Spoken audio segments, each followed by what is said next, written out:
Mr. Levin, before we begin, let's be absolutely clear about qualifications here. With those words, Representative Jasmine Crockett turned what was expected to be a routine hearing into one of the most talked about political moments of the year. In less than half a minute, a clash unfolded that would dominate headlines, spark endless debate online, and leave many asking, did a freshman lawmaker just outmaneuver one of the conservative movement's most celebrated voices? The House Judiciary Committee hearing had been scheduled like countless others: expert testimony, partisan exchanges, and predictable soundbites. But this day was different. The chamber grew tense as Mark Levin, the powerhouse of conservative radio with decades of legal commentary behind him, prepared to testify. Known for his booming delivery, sharp critiques, and reputation as a constitutional authority, Levin had built an empire by presenting himself as the most formidable legal mind in right-wing media.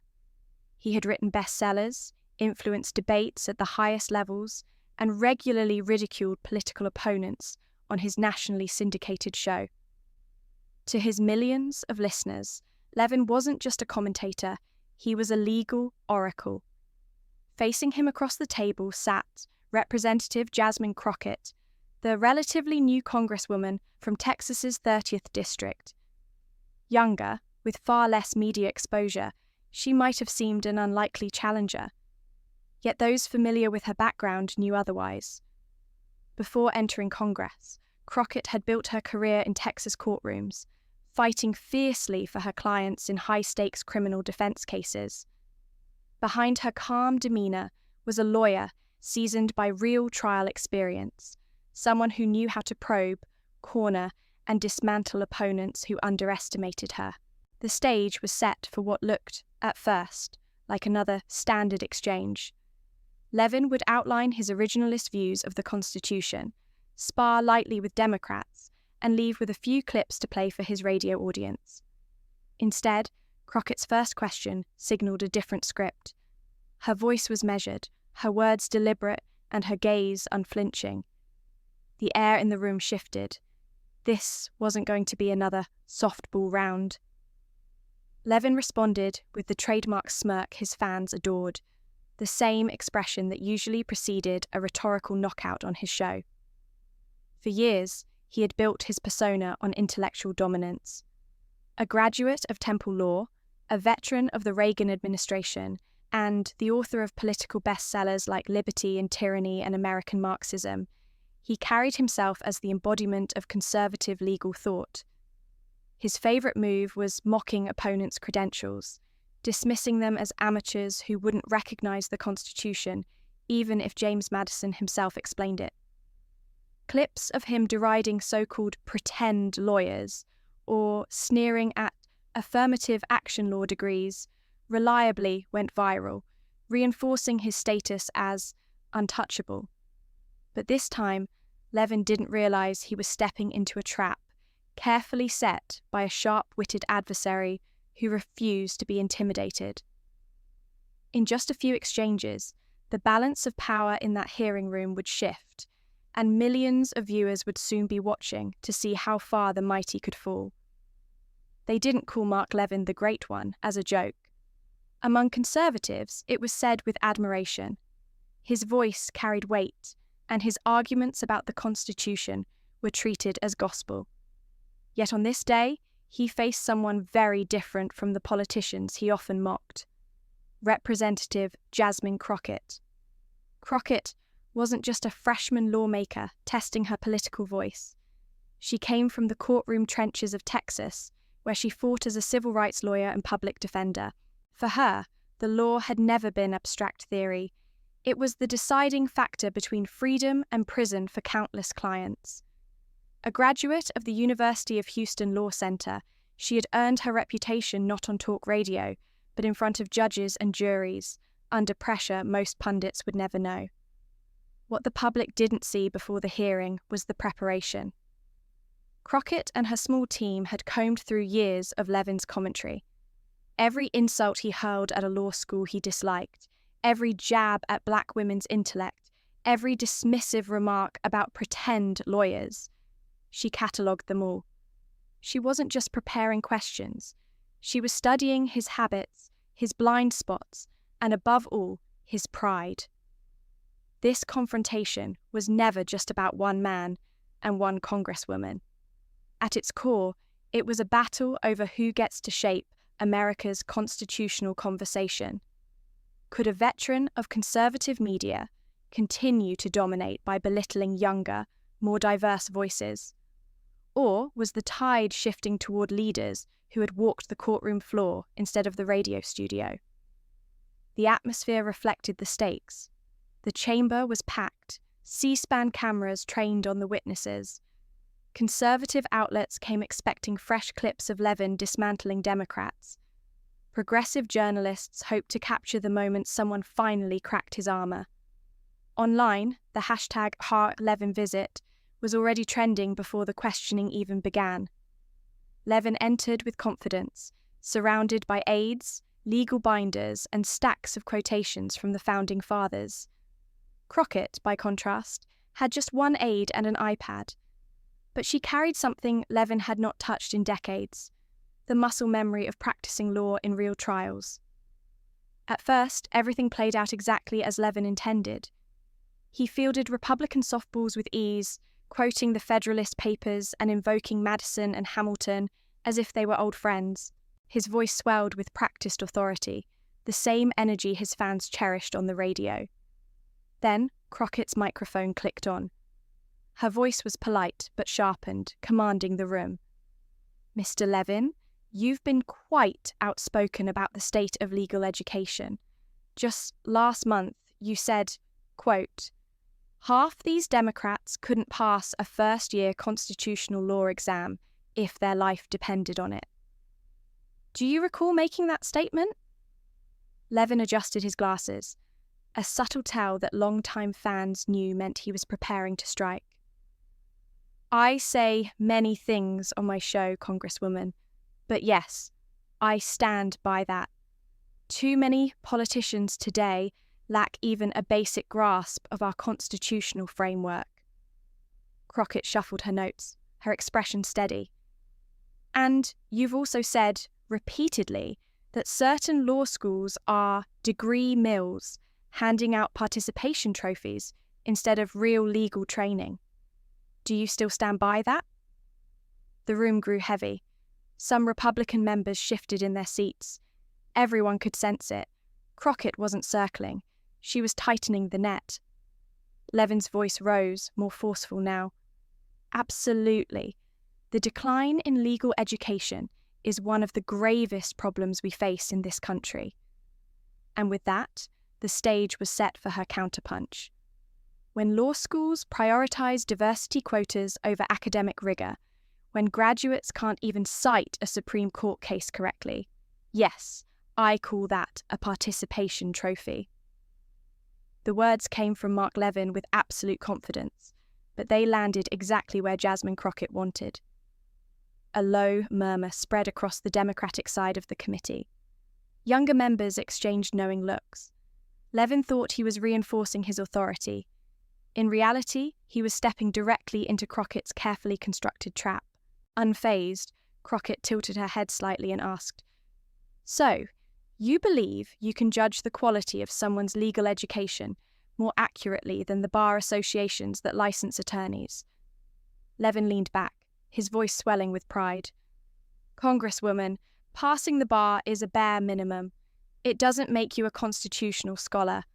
I've forgotten more about the Constitution than most lawyers will ever know." That was the moment Crockett changed tactics. Slowly, deliberately, she lifted a thick folder, making sure the cameras followed every movement. Her voice stayed calm, but her words cut sharper with each line. "Mr. Levin, you graduated from Temple University Law School, correct?" "Correct. Class of 1980. And how many years did you actually practice law before becoming a radio host?" Levin's jaw tightened. "I worked in the Reagan administration and private practice for several years." "Several years, I see. And when was the last time you personally argued a case in court, not talked about one on the radio, but stood before a judge where someone's freedom or future was on the line? Silence fell over the chamber. Even the C-SPAN cameras seemed to zoom in, sensing the weight of the moment. Levin shifted. My experience in the Reagan administration. Crockett cut him off. I didn't ask about political appointments. When was the last time you filed a brief under deadline because a client's liberty depended on it? When did you last handle procedure so carefully that a single mistake wouldn't cost someone their life? Levin's temper flared. This is ridiculous. My credentials speak for themselves. I've written 7 best-selling books on the Constitution. That was when Crockett struck hardest. She interrupted, rare for her, but devastating in timing. Books. You've written books. I've saved lives in courtrooms. You talk about the law on the radio. I've practiced it. You ridicule others' legal education from behind a microphone. I've used mine to defend people when it mattered most. The contrast was stark, and Levin's face was flushed red as his hands gripped the table. Crockett pressed on. So, tell me, Mr. Levin, do you truly believe your decades of radio commentary outweigh the experience of someone who has actually practiced law? Levin sputtered. My record speaks for itself. I've influenced more legal thinking in this country than your resume ever could. Crockett opened her folder wider and began pulling out documents one by one. Let's talk about that record. On January 15th, you said Marbury v. Madison was about judicial restraint. Should I correct that for the committee? Or would you like to admit that's wrong? Because every first-year law student knows Marbury established judicial review, not restraint. A few legal experts in the audience audibly gasped. Levin scrambled. That's out of context. But Crockett pressed forward, giving him no room to recover. On February 22nd, you claimed the 14th Amendment's Equal Protection Clause was never intended to apply to voting rights. Would you like me to pull up the 1866 congressional record to show how completely mistaken that is? Or will you revise that statement now? Democrats on the committee tried to contain their smiles. Some Republicans, meanwhile, looked like they were silently praying for a recess. Crockett flipped to yet another page. And on March 10th, you declared there was no constitutional basis for executive agencies to issue regulations. Shall we dissect that one too?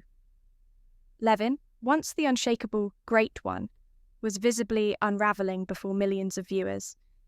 Have you even read Chevron v. Natural Resources Defense Council, Mr. Levin? I can cite it for you if you'd like. The words landed with the weight of a hammer. Each error Crockett pointed out wasn't a matter of political interpretation. It was a glaring legal mistake. Errors that any active attorney would have caught without hesitation. Levin's voice climbed toward the familiar, near shout that his radio listeners knew so well.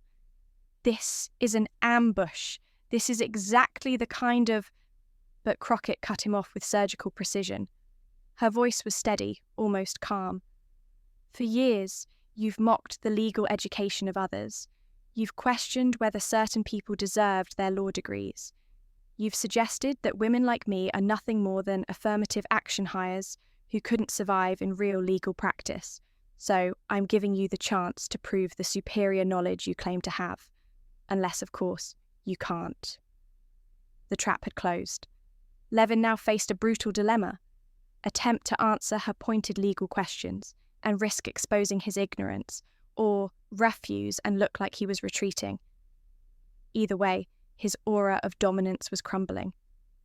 Crockett leaned in, her tone shifting to something almost sympathetic, an edge that made the moment sting even more. Let's start simple. Can you explain the difference between a motion in limine and a motion for summary judgment? These are routine procedural tools every practicing lawyer uses.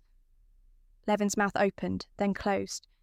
He recognized the terms, but the precise distinctions eluded him.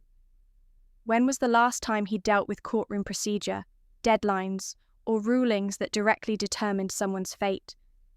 Crockett pressed harder. How about this? What's the standard for ineffective assistance of counsel under Strickland v. Washington?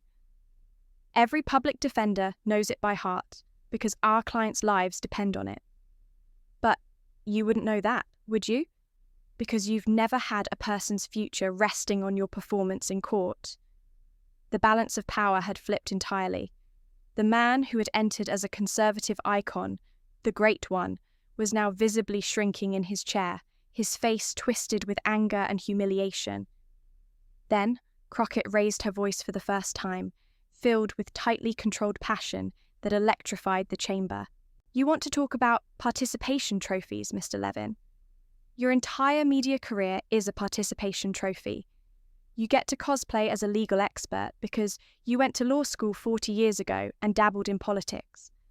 Meanwhile, those of us who actually practice law, who actually fight for justice in courtrooms, have to listen to you question our credentials, our intelligence, our right to speak on the law.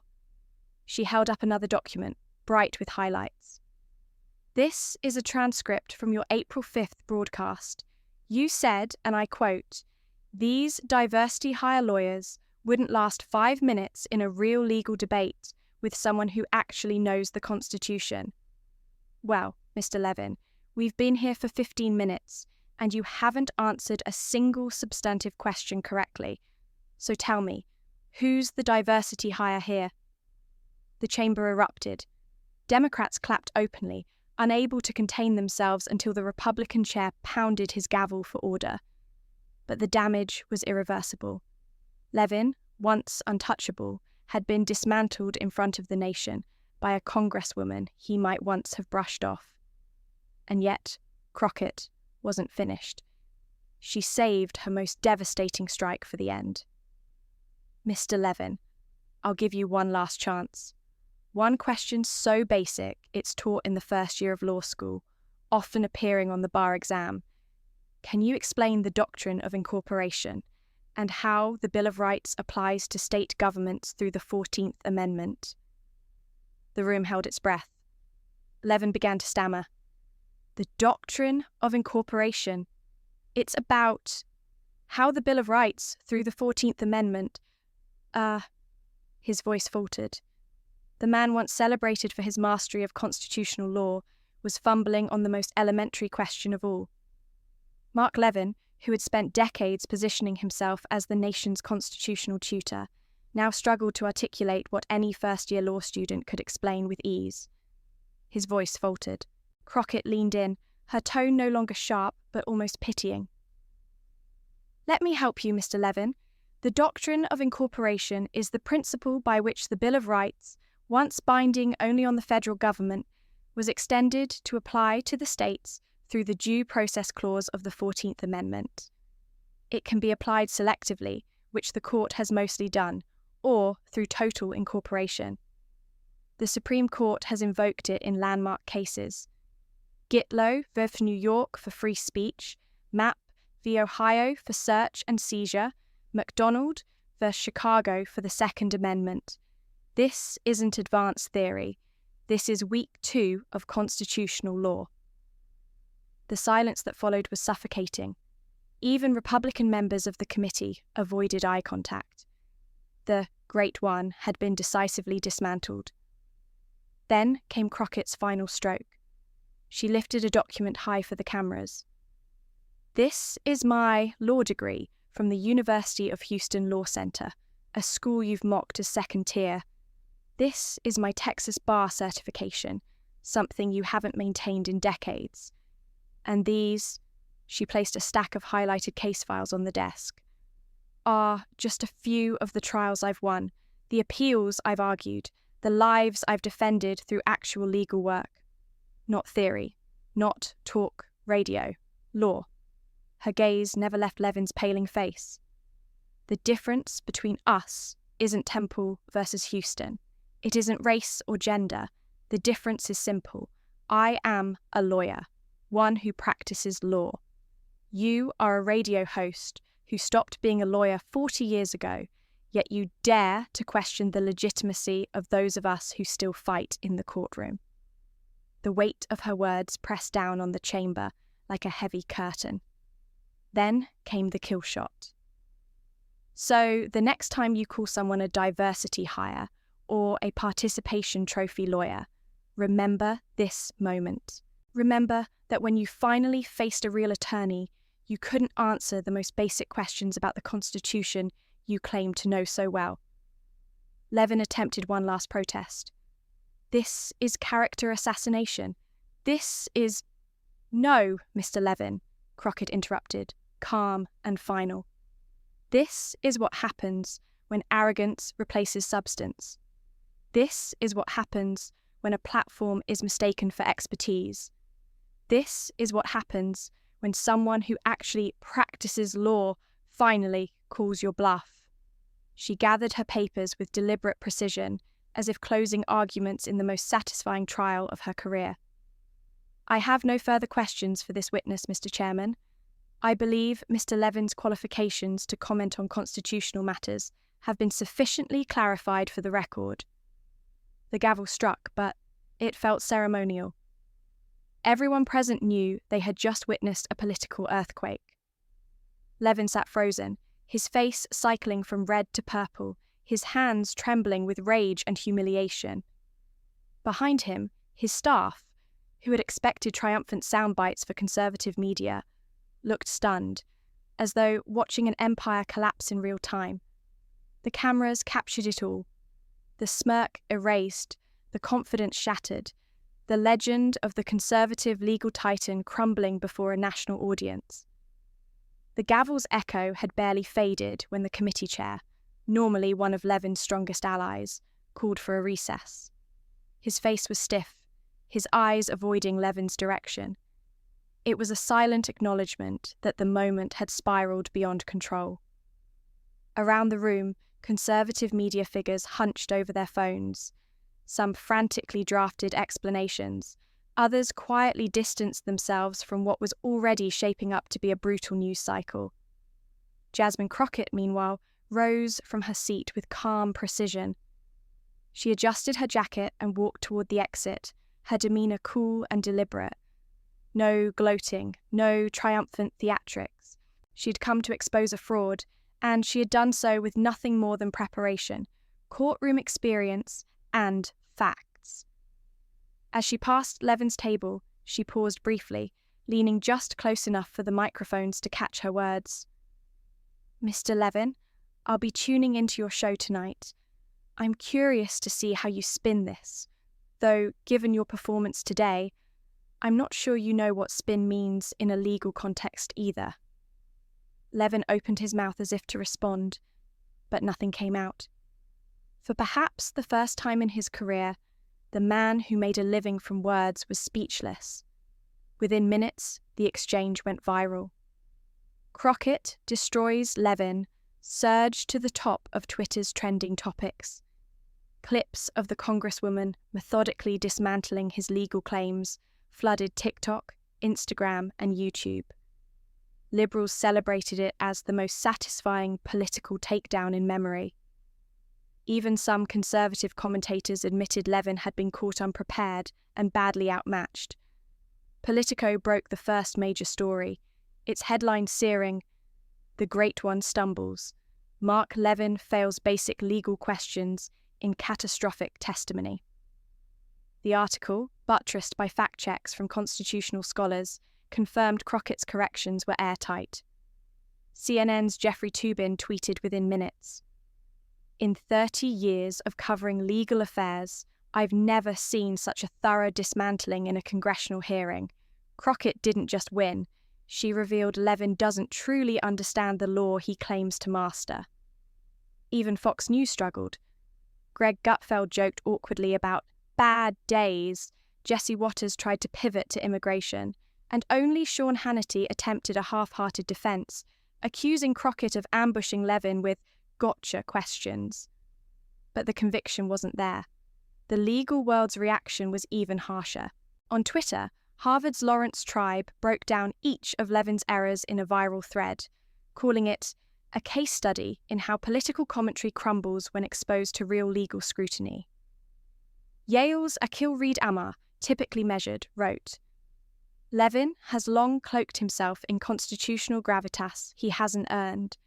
Crockett's performance was a public service." Perhaps most damaging of all were the whispers from Levin's own side. Conservative attorneys, some from the Federalist Society, admitted privately that they'd long known Levin was more showman than lawyer, but had tolerated it because of his platform. One told reporters, "We've all winced at his mistakes, but nobody wanted to be the one to call him out. Crockett did what we should have done years ago." By evening, Levin's radio program was indeed must listen, but not in the way he'd built his career on.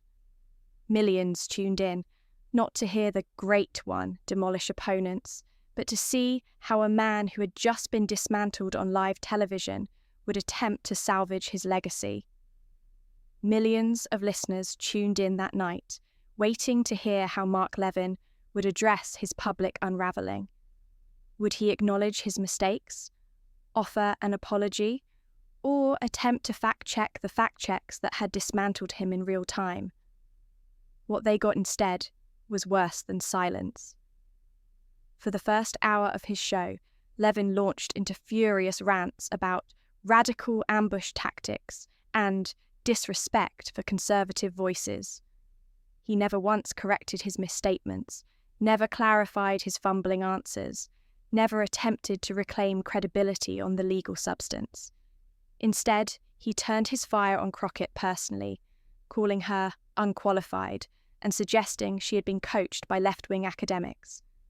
The reaction was swift and devastating. Callers who had been loyal fans for years began pushing back. One long-time listener from Texas broke through on air.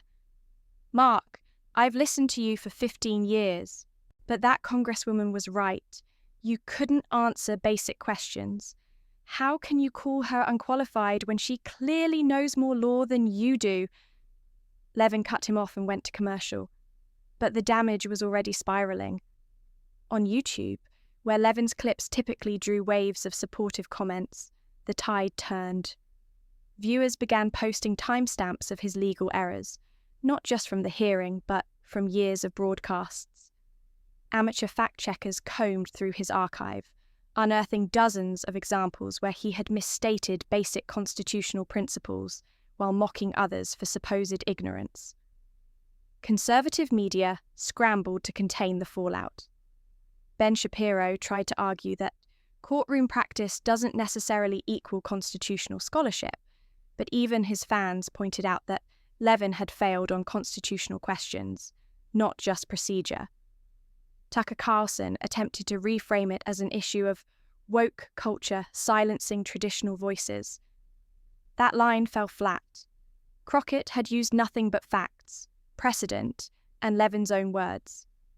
The internet, meanwhile, had a field day. Memes multiplied within hours. Mark Levin Law School became shorthand for pretending to know something you didn't. A gif of his red-faced stammering spread with captions like, "When someone asks you to back up your tweet with facts."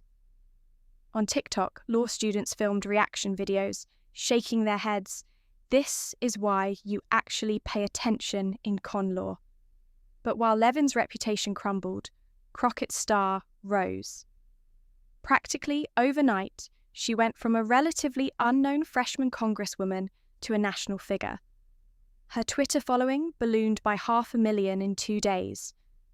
Law schools across the country invited her to speak. MSNBC floated a role as a legal analyst.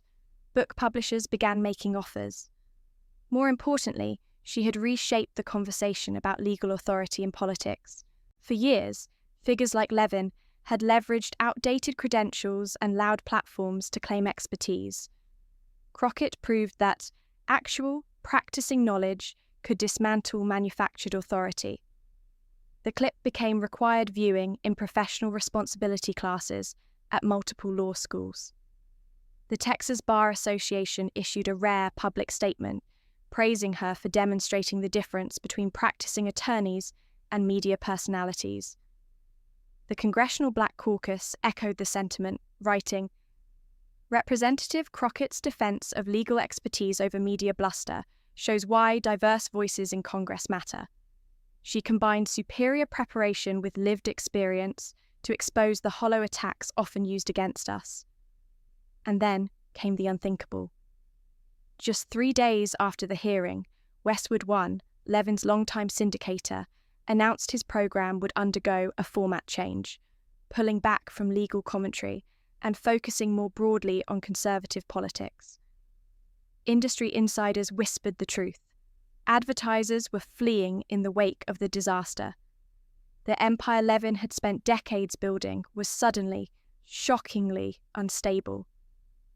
Mark Levin tried to fight back. Desperate to salvage his image, he brought on friendly guests to his radio show. Yet even his allies hesitated. When Jay Sekulow appeared to defend him, he conspicuously avoided addressing any of Levin's specific errors. Instead, he offered vague praise about Levin's passion for the Constitution, a faint lifeline that only underscored how fragile Levin's credibility had become. A week later, the American Bar Association Journal published an editorial titled "The Crockett Hearing: A Lesson in Legal Competence." Without naming Levin directly, the piece drove the point home. Legal authority isn't conferred by decades-old credentials or media platforms, but by current practice and proven expertise. Jasmine Crockett, meanwhile, stepped into her newfound national spotlight with grace.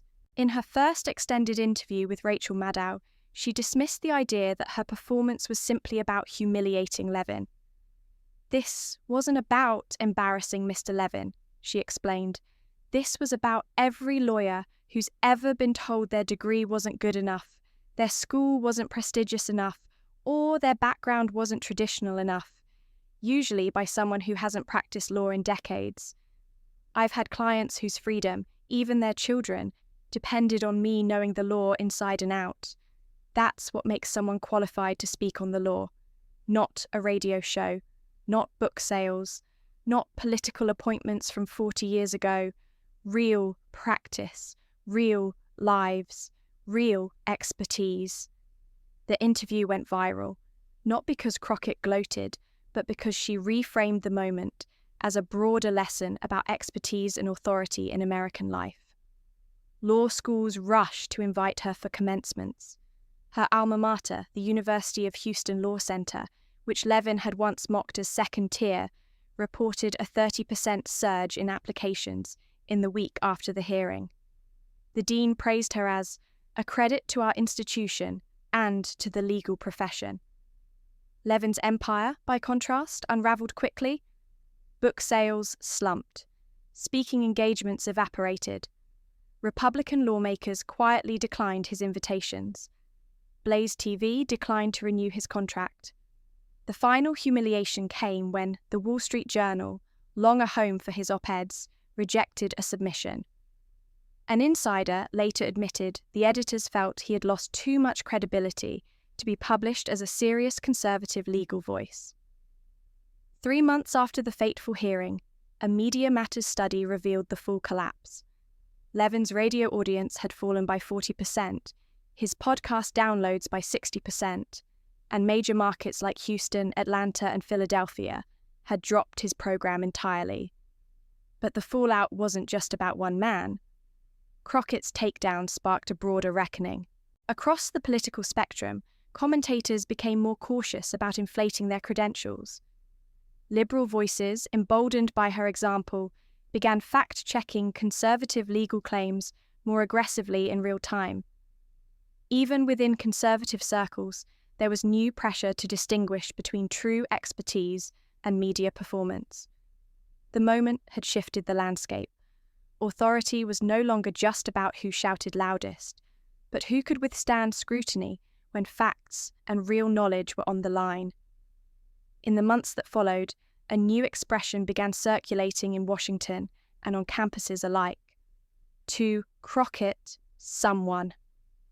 The phrase quickly came to mean preparing so meticulously that you could dismantle a rival's self-proclaimed authority, point by point, leaving them defenseless. Across the country, law professors began referencing her questioning style as a model of discipline and precision. Trial advocacy courses added the hearing to their syllabi, presenting it as a case study in how to dismantle an overconfident witness without raising your voice.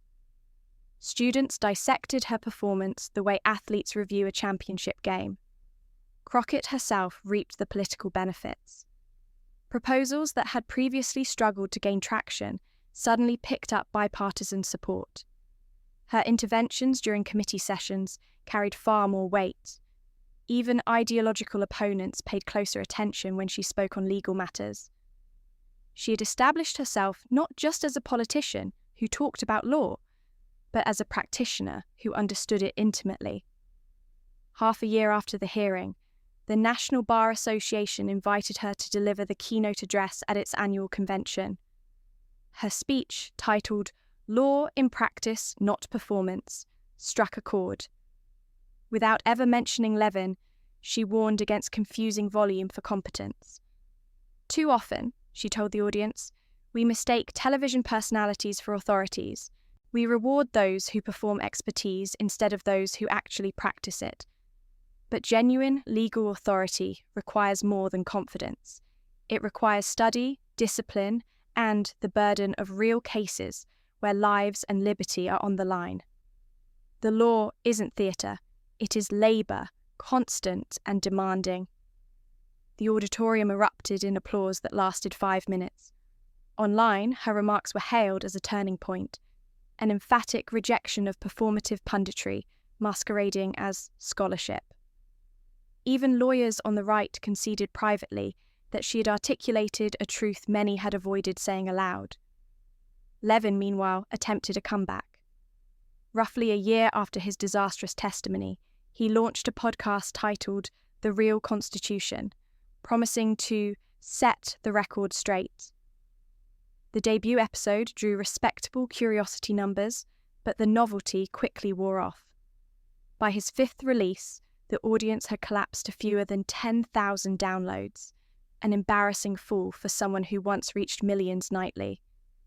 The symbolic blow came not from ratings, but from Crockett's alma mater. The University of Houston Law Center, a school Levin had routinely derided as second-rate, unveiled a new endowed position, the Jasmine Crockett Chair in Constitutional Practice. Funded by donations that poured in after the hearing, the professorship would be reserved for scholars who combined rigorous theory with hands-on legal work. At the dedication ceremony, Crockett captured its spirit. The best legal education blends books with briefs, classrooms with courtrooms. This chair honours those who not only teach constitutional law, but live it in practice. Major networks covered the announcement. Leading figures from across the legal and political spectrum attended. And in a corner of conservative Twitter, Levin posted a bitter complaint accusing the Academy of politicising legal education. His post barely scraped 50 likes, a pitiful echo of the thousands he once commanded. By then, the shift was unmistakable. Levin, once considered the conservative movement's intellectual heavyweight on the Constitution, had become a marginalised voice shouting into the void. Crockett, on the other hand, had emerged as one of the most respected legal authorities in Congress. Her credibility rooted not in bluster or reputation, but in preparation, mastery, and lived professional experience. 2 years after that hearing, the ripples were still visible. Law schools analysed the exchange as a benchmark for effective cross-examination. Political strategists studied it as a blueprint for neutralising seemingly invincible adversaries. Media critics described it as the moment when American audiences began to question whether confidence alone could substitute for competence. In the years that followed, Jasmine Crockett's influence only deepened. She eventually rose to become the ranking member of the House Judiciary Committee, her reputation for legal precision making her one of the most trusted authorities in Congress on constitutional and judicial matters. Her book, Practice Over Performance, Reclaiming Expertise in American Life, climbed bestseller lists, and soon found its way onto law school syllabi and political science curricula. Its central lesson, that genuine expertise, rooted in preparation and lived practice, outlasts showmanship and outdated credentials, became her guiding principle in every floor debate, every public appearance, every hearing. She earned a new reputation on Capitol Hill, the lawmaker who was always prepared. Crockett refused to advance arguments she couldn't anchor in precedent or fact. Colleagues, even those who disagreed with her, knew better than to underestimate her discipline. Mark Levin's downfall, in contrast, hardened into a cautionary tale. His name became shorthand for intellectual overreach, for claiming knowledge without the foundation to back it up. Rising conservative commentators studied his collapse like a warning sign. Exaggerate your expertise, and you risk public ruin. In his wake, the age of the bloated expert began to wane, replaced by a demand for authenticity and substance. The ripple effects spread through the legal profession as well. The American Bar Association revised its continuing education rules, emphasizing that lawyers who present themselves as authorities in public forums must keep their knowledge current through practice or ongoing study. Several state bars followed suit, reminding attorneys that misrepresenting expertise in media appearances could cross into ethical misconduct. Political rhetoric itself began to shift. Lawmakers and pundits alike became more cautious in their claims. Legal commentary increasingly came with citations, specific cases, statutes, and precedents, rather than sweeping generalizations. The baseline for credibility had been raised, and Crockett's dismantling of Levin was widely acknowledged as the turning point. In law schools, the hearing became required material. Professors pointed to it as evidence that facts can cut through bluster and preparation can overcome prejudice. Young attorneys, especially women and lawyers of color, saw in Crockett's performance a roadmap for how to counter skepticism and bias. Applications from underrepresented groups surged, and even public defender offices, once struggling to recruit top graduates, began drawing talented students who wanted the kind of real courtroom experience Crockett had shown was invaluable. The cultural shift reached conservative media as well. A new generation of right-leaning legal commentators took pains to keep their bar memberships active and their legal arguments grounded in real doctrine. Levin's humiliation had taught them a painful but lasting lesson. In the digital era, every claim can be fact-checked and every blunder preserved forever. Progressive outlets learned too. Producers realized that passion alone wasn't enough to win credibility with audiences. Real expertise mattered. CNN and MSNBC began turning to practicing attorneys and current scholars rather than relying solely on retired prosecutors or political appointees from decades past. Even Congress itself was transformed. Hearings that once operated on rote talking points began to demand greater preparation from lawmakers. Members, conscious that every question might later be dissected online, sharpened their research and crafted tighter examinations. Over time, the overall quality of questioning improved. A subtle but profound legacy of the day, Jasmine Crockett changed the rules of the game. 5 years after the hearing that redefined her career, and, some would argue, the role of expertise in American politics, Jasmine Crockett stood at the lectern of the United States Supreme Court. The case was a major battle over voting rights, and she had temporarily stepped away from her seat in Congress to argue it herself. Some issues, she explained, are too important to delegate. As she adjusted her notes and faced the 9 justices, observers marveled at the arc of her journey, from a law school often dismissed as second tier to Congress, and now to the highest court in the nation. Crockett had demonstrated that pedigree was secondary to persistence, preparation, and the courage to confront false authority. Her dismantling of Mark Levin in that unforgettable committee hearing had been the spark, but it was only the beginning. Now, her voice rang clear in the chamber, citing precedents effortlessly, weaving constitutional doctrine with lived courtroom experience. For many watching, it was impossible not to recall the moment years earlier when a freshman congresswoman had exposed the hollowness of a blustering radio host, reminding the country of the stark difference between talking about the law and knowing the law. Levin himself had all but vanished. His show was cancelled after its ratings collapsed. His books gathered dust on shelves. His once massive online following had dwindled to a shrinking circle of bitter diehards, still insisting he had been unfairly ambushed. In media studies courses, his story was retold as a cautionary parable, a warning about hubris, about the fragility of reputation built on noise instead of knowledge, and about the dangers of claiming expertise you could not sustain. Yet, his downfall had meaning. It proved that in the information age, hollow authority cannot survive forever. Real preparation, real knowledge, and real practice will eventually triumph over empty performance. The so-called gatekeepers of legal authority, men who relied on credentials earned decades ago and the force of their voices, had been shown they could be challenged and defeated by those who continued to do the actual work. The legal profession itself was stronger for it. A generation of young lawyers, especially those from underrepresented communities, took inspiration from Crockett's example. They saw in her story proof that credibility is earned through diligence and results, not through derision of others' credentials.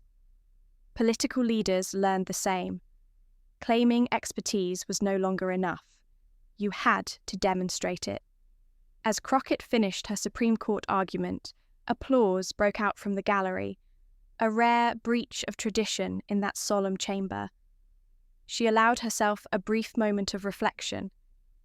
Her mind returned to the committee room years before, when she had decided that someone had to stand up to the Levins of the world and reveal the truth, that real expertise cannot be faked, and that genuine authority shines brightest when tested.